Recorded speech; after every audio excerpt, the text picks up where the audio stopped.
Allahu Allahu Allahu Allah Allahu Allahu Allahu Allah. Alhamdulillahilladzi arsala rasulahu bil huda wa dinil haqq lidhirahu 'ala ad-dini kulli wa kafa billahi shahida. Asyhadu an la ilaha illallah wahdahu la syarika lah wa asyhadu anna Muhammadan 'abduhu wa rasuluhu la nabiyya ba'dah.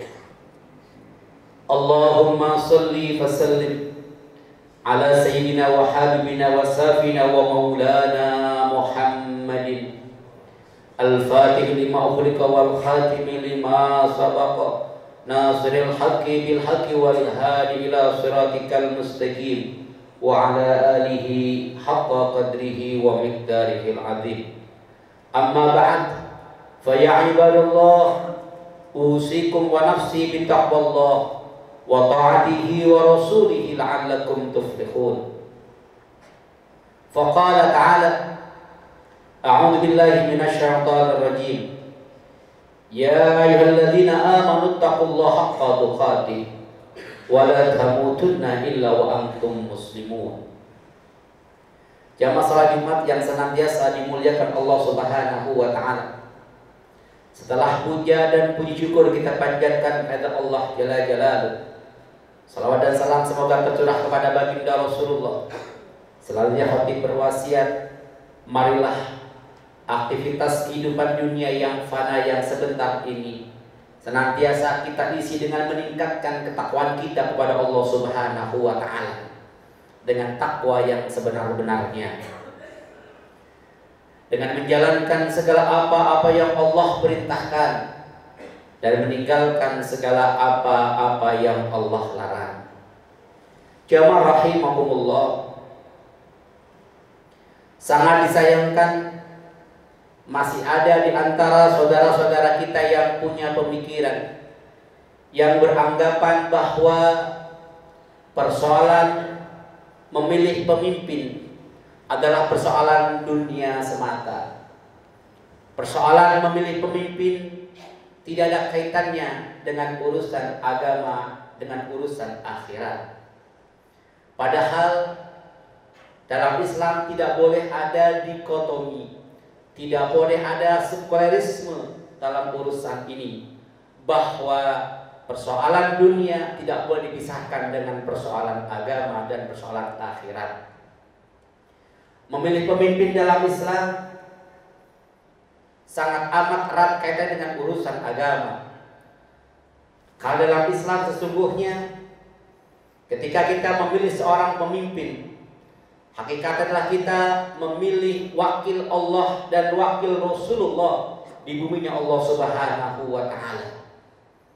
Sebagaimana Allah sampaikan dalam surat Al-Maidah ayat 55. A'udzu billahi minasy syaithanir rajim. Bismillahirrahmanirrahim. Innama walikumullahu wa rasuluhu walladzina amanu alladzina yuqimunas salata wa ya'tunaz zakata wa hum raki'un.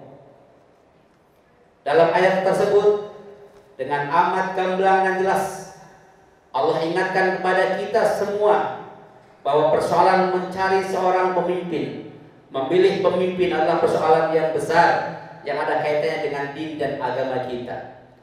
Di ayat tersebut pula Allah mengingatkan kepada kita 4 kriteria pemimpin yang harus kita pilih, pemimpin yang bisa menjadi sandaran kita untuk senantiasa menegakkan agama Allah Subhanahu wa taala.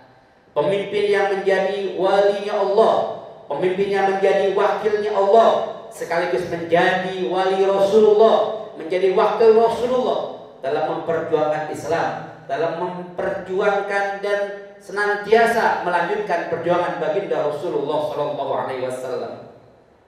Dalam ayat tersebut Allah sampaikan kepada kita semua, ketika kita memilih pemimpin, persyaratan yang pertama adalah carilah pemimpin yang amanu, pemimpin yang mukmin, yang muslim, yang beriman kepada Allah, yang beragama Islam dan mukmin yang baik.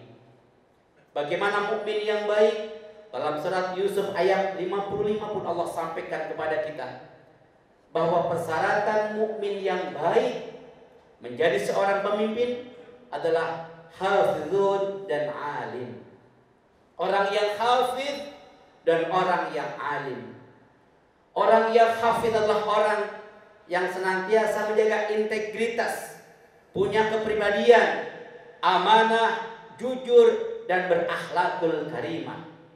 Pemimpin yang hafiz adalah pemimpin yang menjaga amanah yang diberikan oleh rakyat kepadanya. Pemimpin yang hafiz adalah pemimpin yang jujur, yang tidak pernah membohongi rakyatnya dengan janji-janji manis ketika kampanye, tapi terlupakan ketika dia memegang amanah tersebut. Pemimpin yang hafizin adalah pemimpin yang senantiasa berakhlakul karimah, yang antara ucapan dan perbuatannya sama, sehingga menjadi suri toladan buat rakyatnya. Alim adalah pemimpin mukmin yang baik, yang punya pengetahuan yang luas, yang mampu untuk menghadapi dan menjawab persoalan-persoalan bangsa yang senantiasa meningkat setiap harinya.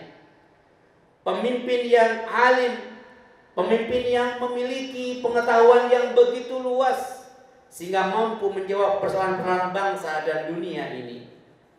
Jangan cari pemimpin yang tidak memiliki pengetahuan yang luas sehingga ketika menghadapi persoalan hanya plonga-plongo tanpa punya solusi yang jelas untuk menyelesaikan persoalan bangsa.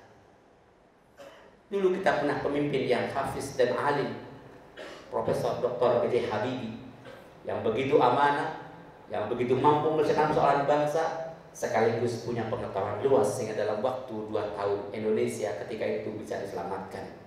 Mudah-mudahan kita akan menemukan kembali pemimpin yang hafizin dan yang alim, yang mampu menjawab persoalan bangsa dan negara ini. Jamaah rahimakumullah.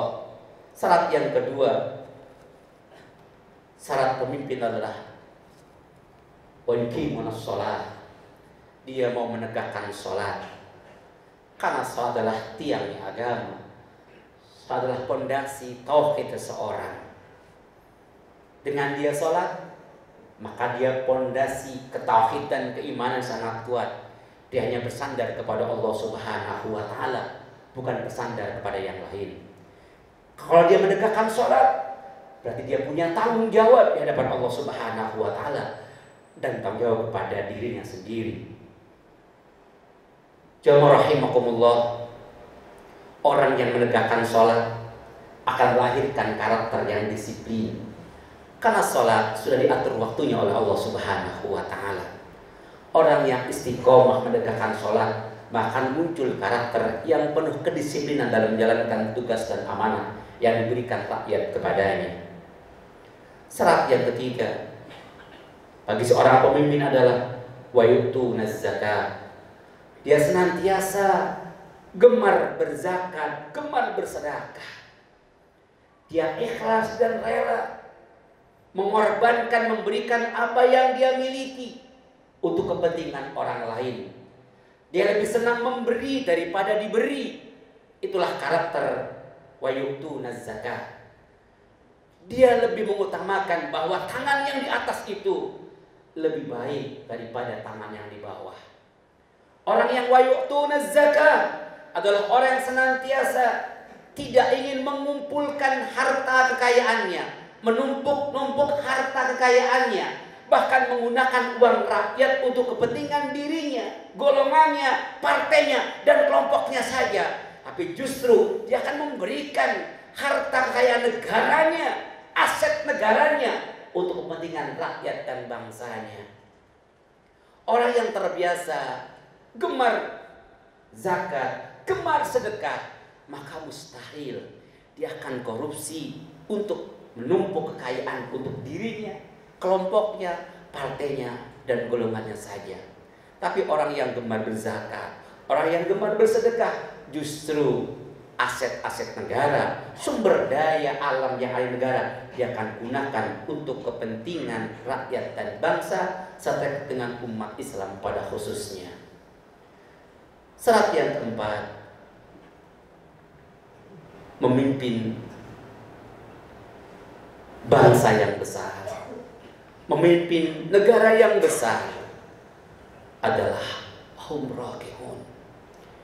Dia senantiasa berjamaah. Dia senang berkumpul. Sholat jamaah adalah simbol identitas seorang muslim yang tidak ada jarak di antara kita semua. Orang yang berjamaah adalah orang yang senantiasa senang berkumpul, senang bersilaturahim, senang bertukar pikiran dengan saudara muslimnya. Pemimpin yang suka jamaah adalah pemimpin yang tidak ada jarak antara dirinya dan rakyatnya.